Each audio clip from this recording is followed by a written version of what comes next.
Anderson imita melhor, vai Anderson.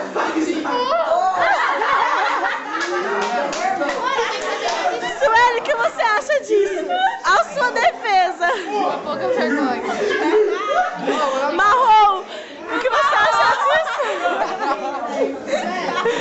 Pior que ela fica marrom mesmo. Por que ela fica marrom? Por que ela fica marrom? Lidiane, por que ela fica marrom? Eu fico marrom? Não, você fica branca. Mais branca do que você já é. Tô desconfigurada. Eu tô preta perto da menina. Tô desconfigurada.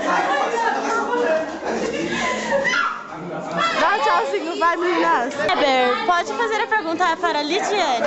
Lidiane, é verdade que você já tocou no filme dentro da sala? Ah, não pode mentir. Qual que é a pergunta que eu não ouvi direito? Se você já soltou o fio dentro da sala. Eu não. Mentira, vermelha. ela tá mentindo. A Sueli que soltou o ventinho. É mentira. Ela tá muito séria.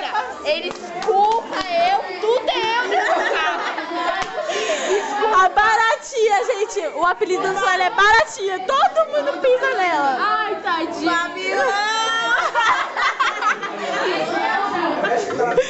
O que você tem a dizer sobre o mamilão? Porque tiraram uma foto dos meus mamilões, mas não é mentira.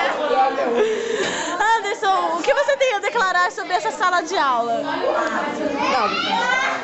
E faça uma pergunta à Lidiane.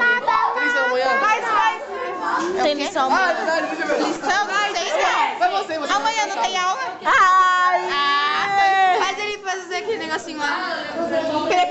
Ah, é. O negócio Faz um muito sexy da Sueli.